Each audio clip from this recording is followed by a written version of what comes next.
Welcome to JJ the Wedding Planner Podcast, the podcast for all the lovebirds who are young or young at heart, the non-traditionalists who might like some traditions, los que hablan español e inglés, or maybe more like Spanglish, where the one rule is that we are exclusively inclusive. I'm JJ, and after almost 8 years in the wedding industry, serving couples of all backgrounds, I realized that there was an essential place where I can send them to hear from all the amazing POC professionals that I had met. So, aquí estamos para servirles. After each episode, you will walk away feeling empowered to take on the bits of planning that lead up to your big day, while keeping La Tia lovingly off your back. Bienvenidos! Hello, and welcome to this new episode of your favorite podcast, JJ the Wedding Planner. I am so glad that you are here today. Before we get started with our interview, I just want to make a quick note in general about the podcast. So, as you know, all of the past episodes, most of them were content-based around tips and, actual planning things that you can take action with. And we're still going to share some of that, but I want you to know we're going to be doing a lot more interviews because I realized, what am I doing talking about things when we can have the actual professionals who work in the industry to do interviews and ask them questions and get their best tips. And so you will still get some of my individual tips of planning and all of that good stuff, but you're also going to be hearing a lot more interviews, which are a little bit longer than just my solo episodes. As you know, my solo episodes typically run about 10 to 20 minutes at the very most, but our interviews run a little bit longer because I don't want to cap these conversations with professionals, people who are in the industry, people who are passionate about what they do and who have so much knowledge, not just Google knowledge, which can be great, but also just firsthand experience. And I don't want to miss out on that. I want to make sure that we get you the best content possible. So just so you know, that's what's going to be happening moving forward. Expect more interviews. And when you do hear the interviews, make sure to have some kind of notebook and pen or pencil. Who uses pencils anymore? A pen or whatever ready so that you can take notes. Again, this is invaluable information. You are getting insider tips and you're hearing from some amazing people. And I don't want you to miss out on that. So get ready and take notes. Now for us to get started with our guest, we have today Pastor Sadie Cullenber. I am so excited. You're going to hear the conversation that we had. Pastor Sadie and I have a close working relationship, as you will hear in the podcast. And so we have a lot of, I would say a conversational episode, which I really try to be that way with all of my guests, but obviously being close to her and having time talking with her so much, you get a different vibe, different sense. So I'm excited for you to listen to that. And as we get started, just so that you know a little bit more about her, Reverend Sadie Cullenber serves as the lead pastor of Harbor Christian Church in Newport Beach. Shout out. She is invested in creating inclusive and open-hearted community within the church. Pastor Sadie brings many years of educational background to her ministry, and becoming a pastor, she was a teacher and school counselor. Now, Pastor Sadie lives in Costa Mesa with her husband and their 2 daughters. And as you're going to hear in there, you're going to hear some of her background. You're going to hear about why she got into working as a pastor. And you might be wondering, JJ, what are you doing? This isn't a religion podcast. And it's not. This episode is mostly around being an officiant. So she is a pastor at a specific church, but she also officiates. She officiates there at her church, but also all over the place, especially now with pandemic. She's done beach weddings, she's done backyard COVID weddings, And so I want you to listen to this with an open ear because we don't necessarily go into the religious part of it, but to me, it's the sacred ritual of marriage, right? We're going into a time where you're choosing to spend the rest of your life with this person and you're making an additional commitment to them. So being being with a person long term is already a big commitment. But now you are signing on the dotted line and you are making it like official. And that's important. And many of us, especially those of us with rich cultures and history and tradition, we have a lot of those traditions that we want to bring into our ceremonies. And so a lot of our conversations here at JJ the Wedding Planner podcast surround receptions and planning for that, and planning your location and your food and your decor. And those are great, but we don't want to forget the actual ceremony part of your day. And so that's really what we go into on this episode. You're going to hear a lot about, just the idea of that sacred ritual, and specifically, obviously, sacred ritual of marriage and all the beautiful things that come with it. So without further ado, and without more of my blabbing, here we go to the podcast, to this interview, and get ready to take some notes. All right. Here we are now with Pastor Sadie today. I'm so excited for this interview. Thank you so much for being here with us today. We obviously have a personal relationship and friendship, and we talk all the time, but I'm excited that you're here as a guest. Thank you for being here. Thank you for inviting me. I'm so excited. Can't wait for this conversation. Yes, thank you. Well, just to kick us off a little bit, I want our audience to get to know you a little bit better. So can you tell us a little bit about how or why you even got into the world of pastoral work, working at a church and being a pastor? Sure.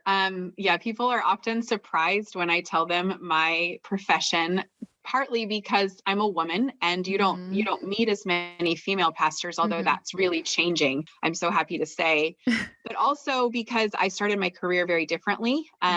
I grew up in a house of teachers. My dad was a neuroscientist and we were a very science-based family. And yet I always, as a kid, had this real passion and interest in all things spiritual. And my parents were always very open, let me go to church, allowed me to participate in school things, although it was one of those things where I've described myself kind of as a ping pong ball going back and forth between church and home and kind of getting different perspectives. And so for me, perspectives are huge. And that's one of the biggest reasons I went into ministry. And then in my early career, before becoming a pastor, I was a school teacher. I taught high school English mostly, but I also had the privilege of teaching some AVID classes, which were about getting young people who had a lot of potential, but for a variety of different reasons, maybe wouldn't end up making it to college. And so that was one of my favorite classes to teach, was ways to help our young people find their way into higher education. And then I also spent a couple of years as a school counselor. So as working as a teacher, our teachers, they work so hard and they have such huge jobs. And I always really wanted to get more up close and personal with kids and families and really look at transformation work and how do you take a young person who's really struggling and move them into a place where they feel a lot of success in themselves. And unfortunately, the way that our teachers are so overworked, my caseloads, I'd have 200 kids some years. Oh my gosh. You'd be moving them in and out just 1 hour with them in a day. And that's just not enough to really support learning, I guess. That became really rough. And then I thought, well, if I become a counselor, then I'll have more time. Well, that just gave me bigger caseloads. And now I also was dealing with not just the interpersonal things for kids, which is what I really wanted to do, but also transcripts and all of this other stuff, which of course I understand the importance of, but that wasn't really where my heart was. So when I was pregnant with my second daughter, that would have been in like 2010. I was working at this really great school in San Diego where I lived. Loved that school. I was working as the middle school counselor. I worked with mostly sixth graders. And during that pregnancy, I just kept feeling this like really deep spiritual call back to the idea of the church and ministry. And it became this really loud thing in my ear. I couldn't put it down. And so I sort of just tested it and thought, all right, I guess I'll go to seminary. Why not? Why not go to seminary? And I just felt all this peace come over me. even in the midst of a really challenging year and being pregnant with my second daughter and having to juggle, my older daughter's schedules and all of the things that come with that. And I just decided, you know what? I've kind of always felt this call to spirituality since I was very young. Let's just test it. Maybe I'll be able to change systems in the church. And so went through seminary, continued teaching and counseling a little bit longer. In fact, my first pastoral job in San Diego, I was the elementary school counselor at 3 different elementary schools, having to go one day of each week to a different school, drive all over the county, and then be a pastor the other days of the week. And that was a little bit much. So when I was able to accept the job that I'm currently serving as a senior pastor of Harbor Christian Church in Newport Beach, it was this amazing opportunity to come and actually pastor a community that was ready to make some really important systemic changes, shift the way that they saw church. And so that is really where my heart is in spiritual change, spiritual transformation, spiritual evolution, us looking at how we can kind of have that ability to change the world when we look inside of ourselves first and recognize the things in ourselves that we need to kind of pull to the surface and look at and look for some healing in. And so that's kind of a long story about how I ended up in ministry. But I definitely still consider myself a teacher and a counselor. I use those skills in ministry all the time. And this has been a career that's really allowed me to build a new way of doing things in the world, instead of kind of having to be stuck as a part of the wheel in other systems. So we've done a lot of really deep, powerful, transformative work at Harbor and really started to open up what it means to live as faithful people.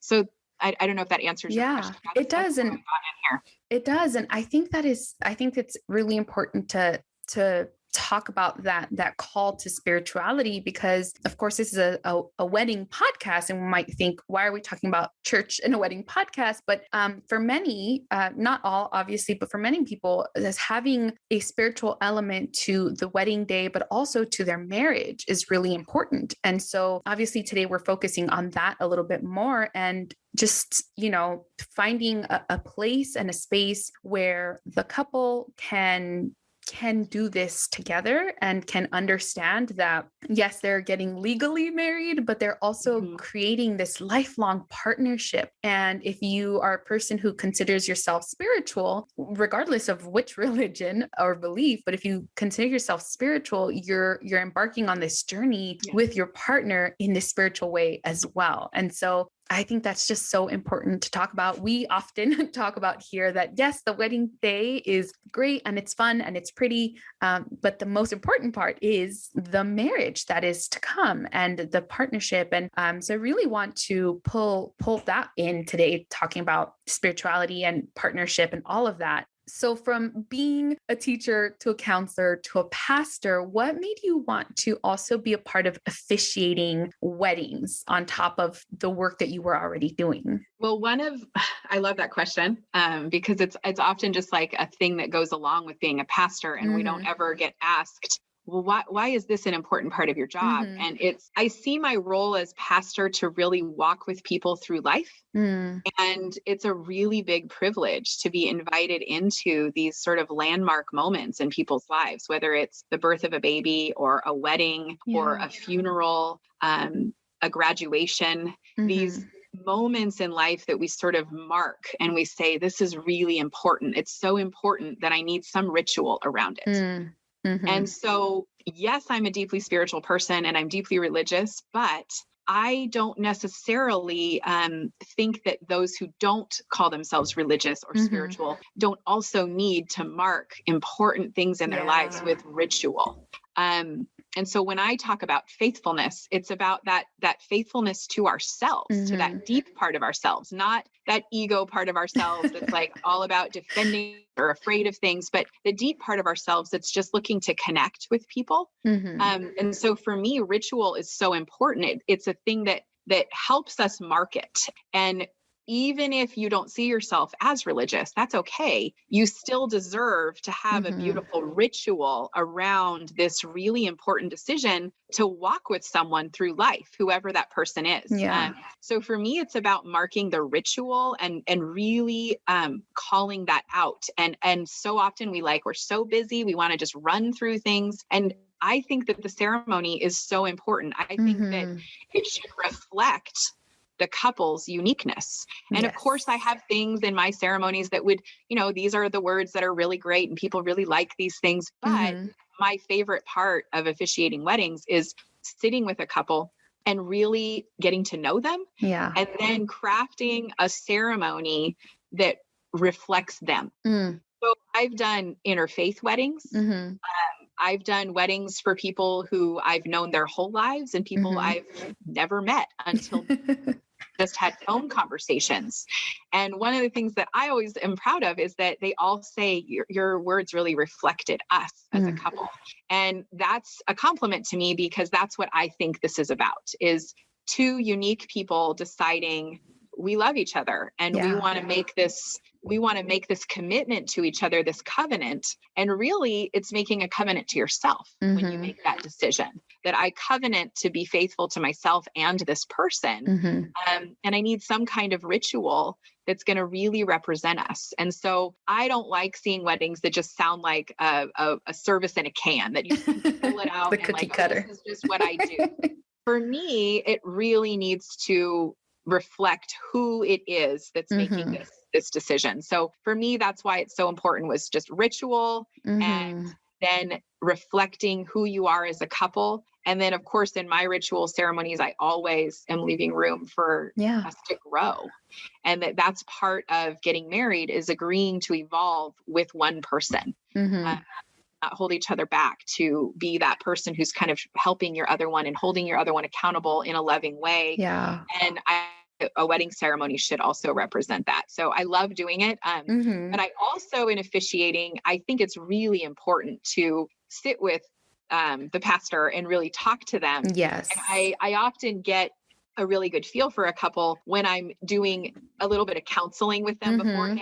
And, I have different things that I help them work through in terms of what does it really mean to make this commitment? And have you had conversations about where you want to live and whether or not you both want to be working, and whether or not what religion you want to raise your children in, what you're going to do for your children's schools. Do you even want to have children at all? These are the kinds of questions that a lot of couples, interestingly, don't ever talk about until after they're married. And usually starting those conversations before a wedding is really powerful. And I like to create a non-judgmental space because I believe that everyone who wants to mark their special day with ritual should have that without feeling like, you have to say you want to have children. No, you don't. Yeah.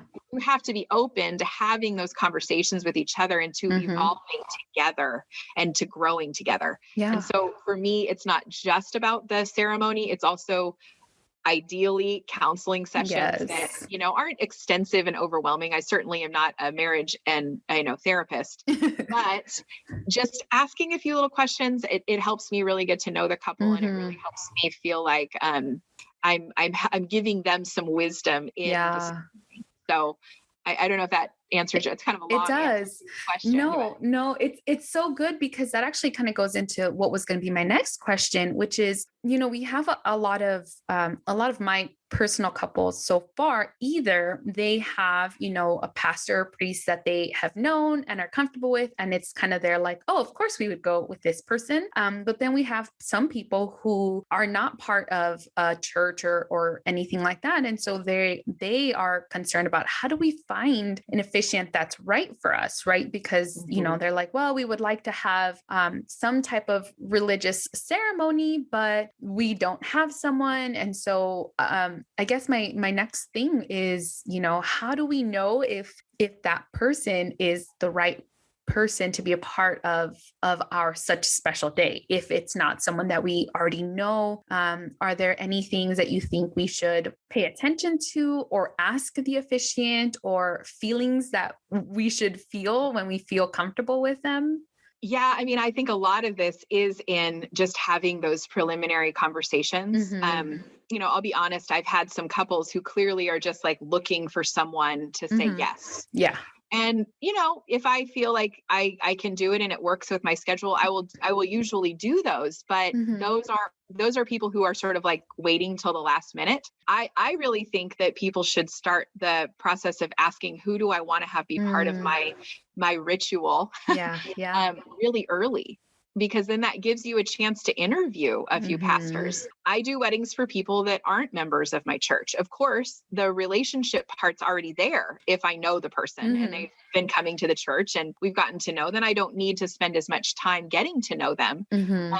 But I never have a problem just having a conversation with a couple and showing them a sample service that I've done. And I think couples should ask that kind of question. Do you have a sample service that you'd like, that you could share with us so that we can get a feel for who you are? And then of course, asking the question of, are you going to craft the service specific to me and in this specific ritual, or do you just have certain ones that you just always use? It's okay if they have things that are always used. I use some of the same. There's some beautiful words that I just love and most people like too, but you kind of want to ask those questions like, is this going to be special, crafted for us based on who we are and the stories we tell you? I usually have my couples respond very simply just to a few questions that give me an idea of what kind of a feel do they want their service to have. Are they that funny couple that always wants to be laughing? Or are they a little more serious and traditional? And do they really want this to feel like a commemoration in addition to a celebration? How are they as a couple? And a lot of those things, you just really need to spend a little bit of time. And I don't mean a lot, because the truth is, I believe very powerfully that we feel each other's energy quickly. Yeah. And so if you're in the presence of a pastor and you just love the church that they're in, but you're like, I do not want this person to do the service, and that's something to pay attention to, because those words I actually think matter more than the location. Yeah. And that's my opinion. That's the part I add to your special day. So it's certainly not like, everyone has their different things. Some people really just want the flowers to be perfect, or the food, or the dancing and the music. But if you're someone who it's really important to you that the words of your ceremony are crafted well, then you need to get in touch with whoever your pastor is, your officiant, early. I also know there's like a trend now for a lot of people getting the internet officiant status that anyone can do a wedding. And that's true. Anyone legally can do the wedding. You've got to go through a little process and pay a fee, I think, online. Yeah. But you have to ask yourself, do you want that type of casual feel that's just a friend who doesn't really know how to lead a whole thing? Or do you want someone who knows what they're doing, who can then make it feel casual? Yes. Yeah. So I think you probably get that with wedding planning, Jeanette, where some people really like, I just want someone to help me do the stuff I don't want to do, versus everything's very intentional. And I want everything to reflect what we're trying to do here. And both ways are fine. It's just you as a couple knowing what is it you're looking for, and liking the energy of the person. Imagine them leading your ceremony. It's such a privilege. I mean, I'm standing up there having you repeat after me your vows to each other. Like, it's you, me, and whoever you're marrying. And like such an intimate little circle there. So I think it's really important that you want that person in that circle with you.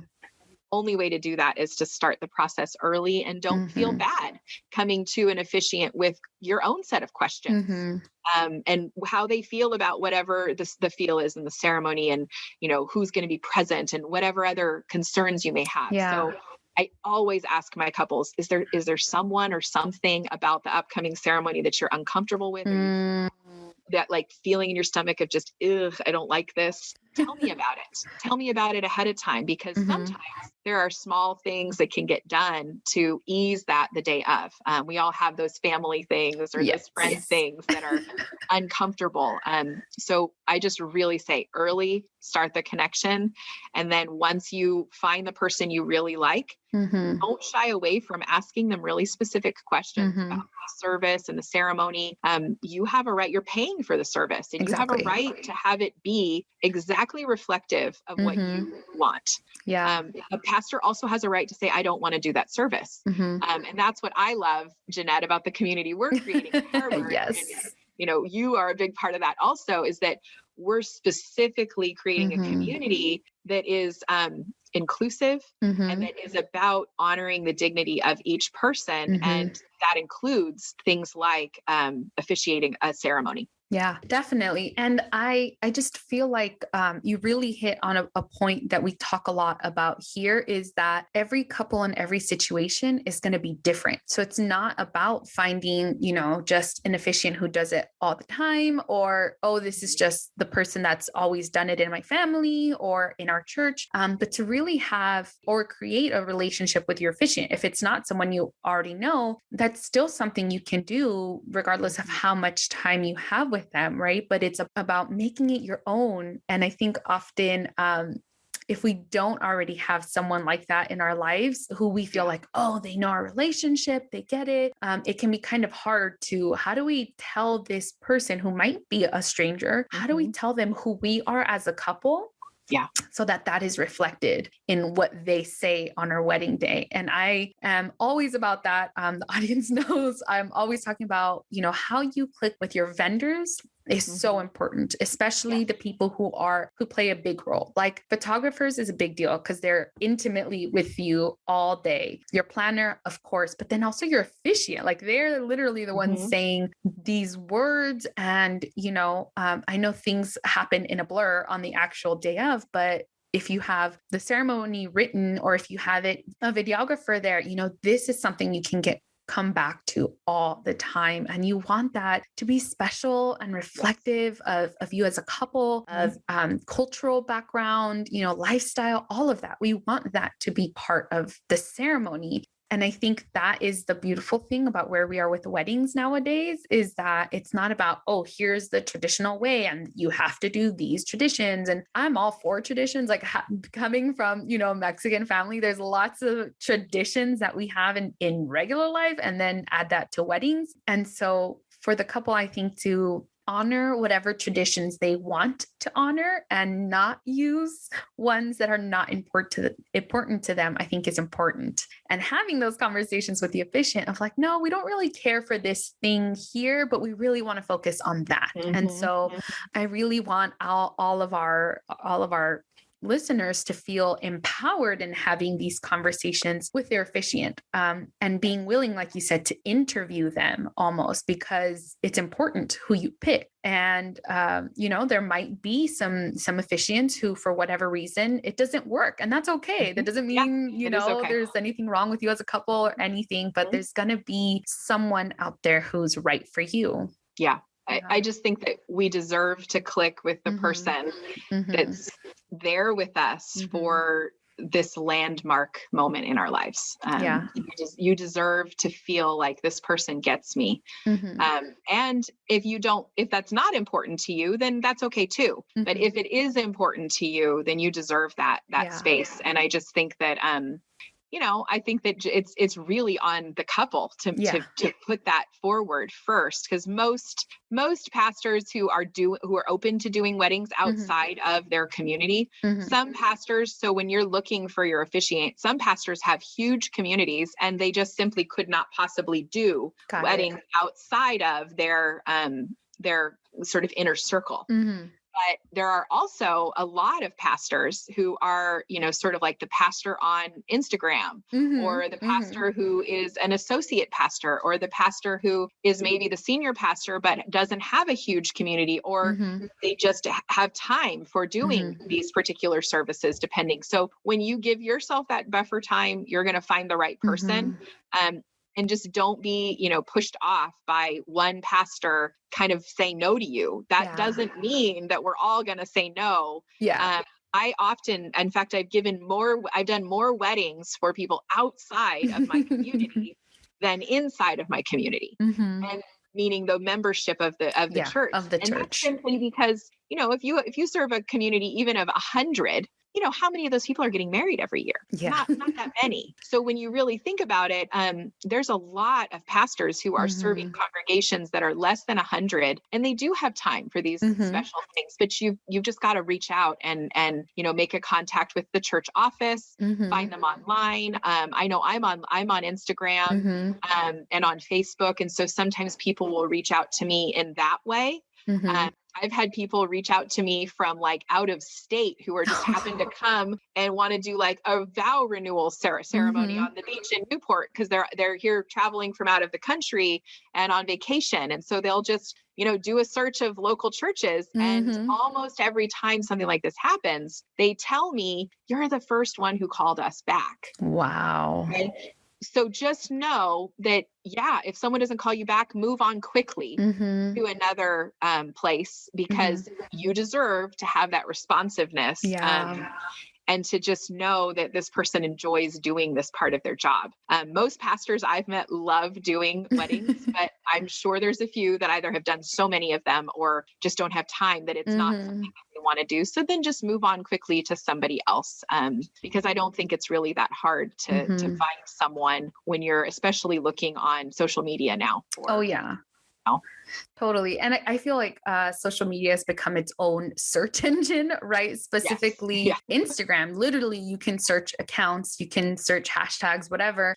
You can search hashtag officiant in Southern California or whatever, wherever you are, or beach officiants, right? Because we're in Newport and just a little plug here. We have such a beautiful location, and the fact that you can do it at the actual property, but you can also do it on the beach. There's so many beautiful spaces. And right now, obviously I'm talking to mostly Southern California people, but just in general, your ceremony doesn't have to be in the traditional setting if you don't want it to be, because we know there, again, going back to the idea that there's not everyone has a connection to the church, like an actual physical church building, but they want the ritual. And so to say, we can have this anywhere. You can do it up in the mountains. You can do it at a lake. You can do it at the beach. Do it in the desert. I'm in the desert, right? And so all of these are possibilities. And so I always say the possibilities are endless. It's just about starting and then developing a vision. And I think having an officiant to help along the way is important, because there might be additional little rituals in the ceremony that you want done. I know some people do the literal knot tying, or they do the sand. And there's so many things that, can be meaningful to the couple. And I think that's what we want the couples to focus on. Well, in those little cultural rituals or couple rituals, right? Because you can have whatever it is you want in your service, whether it's a cultural ritual that's like really important for your tradition, your faith tradition, or just your cultural background, that can be present in a ceremony. But also couples have their own little traditions and rituals that they might want to see come into their ceremony. So I just see it as my job is to curate for the couple what it is that they're looking for.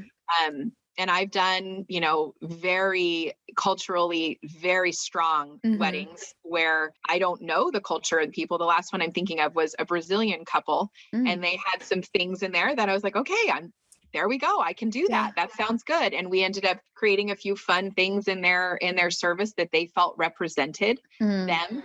But then I've also had couples just come to me and say, we do this little sweet thing and I'd like you to mention it in some way. And then I find a way to bring it out in another way. So it's really, again, that's what those conversations pre-wedding are with your pastor is, well, what kind of a feel do you want here?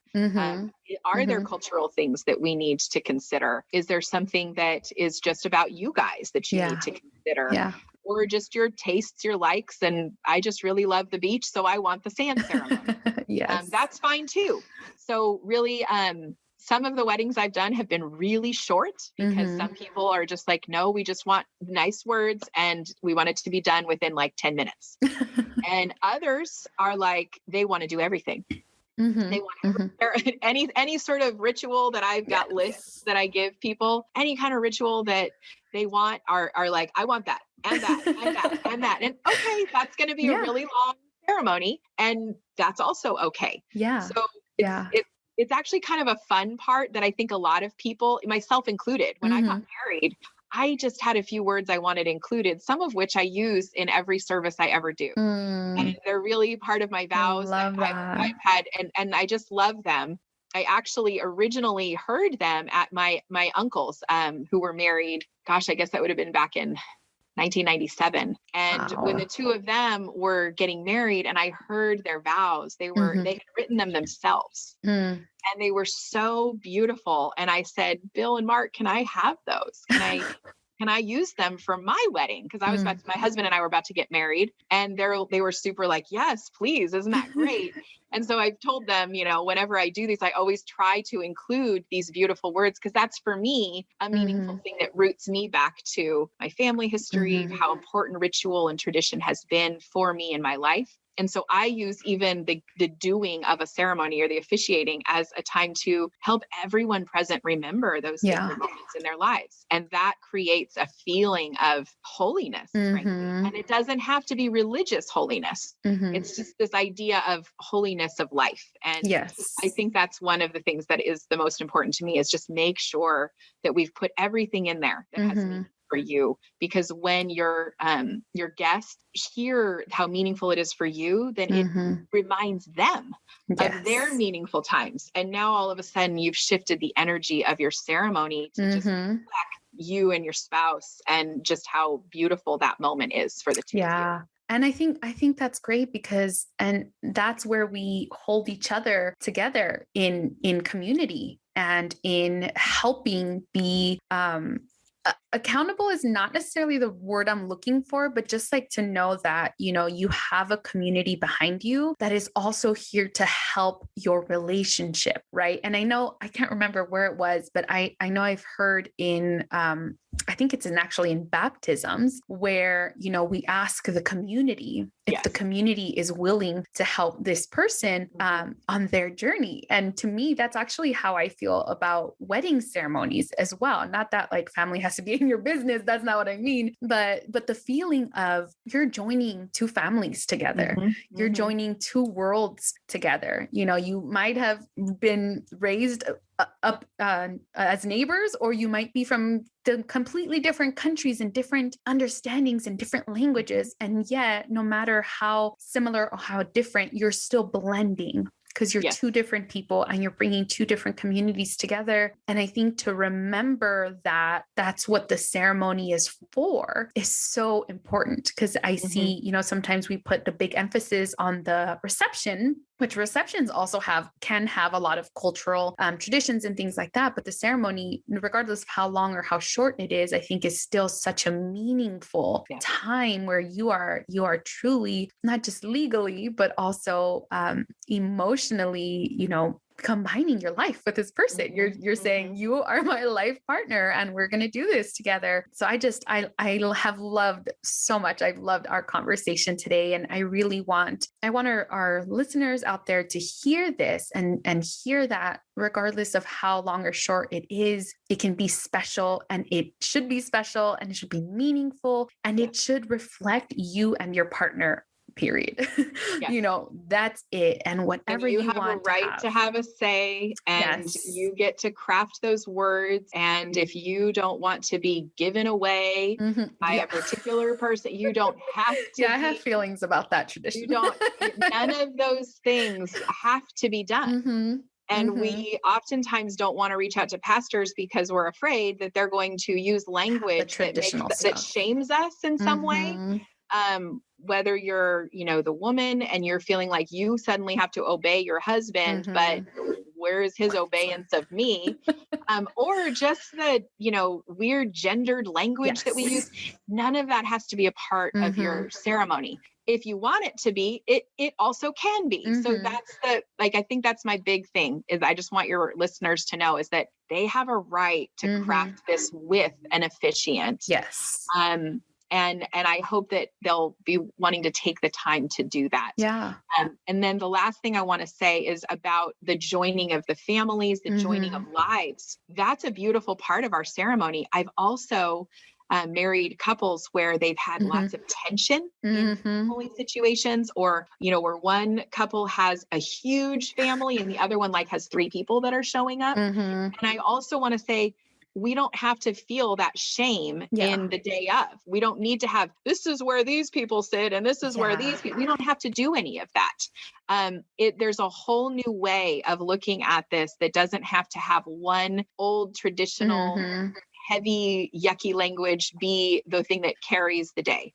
So just know there's a lot of creative ways to do this. Our pastors, besides me, I'm certainly not the only one, who are willing and happy to walk with you through it. And every time I sit with a new couple, I learn things that then I can use for other couples in the future. So it's really a good thing. And I enjoy that. And I think most pastors do. So I just wanted to make sure that like, whatever your situation is, there's a way to craft the ceremony, and in working with you, Jeanette, they'll be able to craft the whole day so that everyone feels affirmed and loved and validated, and no shame and no embarrassment and no, well, their side of the aisle's bigger than my side of the aisle nonsense. There's room for all of it. Yeah, I love this. Thank you so much. Thank you for being here and just having this conversation. Again, I think it's really important for couples to hear this, especially for those that don't already have a person, right, that they would just naturally go to. Because yes, again, just we know that especially the LGBTQ plus community, this can be a really tough place to go where, you're a spiritual person, you're a spiritual couple, but we also know all the just disgustingness that is happening in the world and how often couples are treated with way less than what they deserve of dignity. And just, so to say this is possible, this can be everything you want it to be. It's just about finding the right person, and the right person is out there. Just like it is with finding your right partner, you can find your right officiant who will uplift you, who will make you feel good, who will hold the sacredness of this moment without all of that baggage and hateful talk. Obviously, that's not something we want on that day. So it's out there. And I think it's important to just remember for people to feel encouraged and feel empowered and say, okay, we are really going to make this ceremony what we want it to be, and we're going to find the right person. And we're out there. Amen. Yeah. And that's really what I love about what you're doing, Jeanette, is creating that space where I can send a couple and know that Jeanette's already done the footwork. She's already gone, and she's already knows that this is a safe place to go. Because every single one of our listeners here, all of your listeners, all of my congregation, all deserve to have this be a day of sacred ritual and space holding, and just love. You all deserve that. It's a beautiful day. And just don't sell yourself short. Do the footwork ahead of time and trust JJ, the wedding planner. Thanks for that plug. You're welcome. Well, tell us where we can find you, where we can hear more about you, social media or website, whatever is best, if there's someone who wants to reach out to you specifically. Yeah, well, the church that I pastor is, we have a website, harborchristianchurch.com, and on there you can reach out through email and find out how to contact me through email. If you want to, reach out to me on social media, then you can look at Harbor Christian. But also I'm Rev Sadie Lady, RevSadielady. I used to be called Sadie Lady as a kid. And so one of my friends said, well, maybe you should just add a Rev to the front of that. And I thought, well, all right, I'm Rev Sadie Lady. Love it. You can find me on Instagram. I'm also on Facebook. And that's a little harder to find me because I have a really big, long last name, which is Sadie Mizizin Columber. But if you just look up Sadie Miz, I'm the only one. So you can find me that way as well. Awesome. And all of this will also be in our show notes with correct spelling and everything. So if you want to reach out, you could just check out our show notes.